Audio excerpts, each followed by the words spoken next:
साथ breaking news share करने जा रहे हैं। पाकिस्तान ने हाईएस्ट लेवल बॉडी पाकिस्तान ने नेशनल कमांड अथॉरिटी की मीटिंग तलब कर ली है। ये वो कमेटी है, ये वो अथॉरिटी है जिसको प्राइम मिनिस्टर हेड करते हैं और उसमें मुसल्लह अफवाज के सरबराहान मौजूद होते हैं जो कि न्यूक्लियर एसेट से मुतल्लिक अहम फैसले करती है। न्यूक्लियर एसेट से मुतल्लिक जो डिसीजन लेने हैं, कोई अगर अटैक से मुतल्लिक डिसीजन लेने हैं तो इसका इजलास तलब कर लिया गया है। अब तक की ये बड़ी खबर है। दो न्यूक्लियर ताकतें आमने सामने हैं, उसमें पाकिस्तान ने नेशनल कमांड अथॉरिटी की मीटिंग तलब कर ली है। बहुत बड़ी breaking news, prime minister Shahbaz Sharif ने यह मीटिंग तलब की है। मुसल्लह अफवाज के सरबराहान को, chairman joint chief of staff को, वजीर दिफा को, वजीर दाखिला को, तमाम को तलब कर लिया गया है और इसमें एक अहम फैसला होने जा रहा है कि पाकिस्तान ने न्यूक्लियर एसेट से मुतल्लिक क्या इकदाम उठाना है। इन न्यूक्लियर एसेट से मुतल्लिक इकदाम उठाने के हवाले से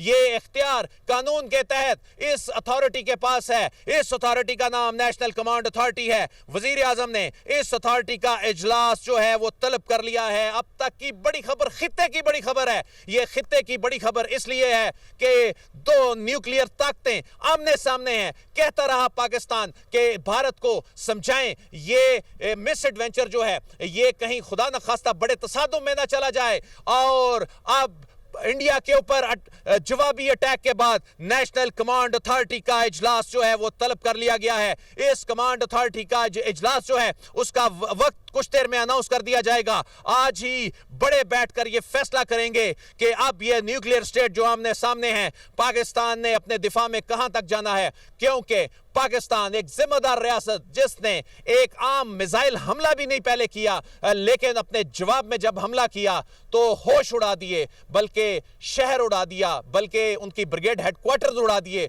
तो अब नेशनल कमांड अथॉरिटी इंतहाई हसास तरीन मामला, इंतहाई हसास तरीन फैसला जो कि खित्ते का बड़ा फैसला है। दुनिया के अब कान खड़े हो रहे हैं इस पे, दुनिया इस पे अब परेशान होती दिखाई दे रही है कि वो पाकिस्तान जो कहता रहा अमन चाहता है, नहीं तसादुम चाहता, लेकिन अब उसको अपने दिफा में कुछ बड़े फैसले करने हैं। पाकिस्तान वो बड़े फैसले अब से कुछ देर बाद करने जा रहा है। प्राइम मिनिस्टर ने नेशनल कमांड अथॉरिटी की मीटिंग जो है वो तलब कर ली है।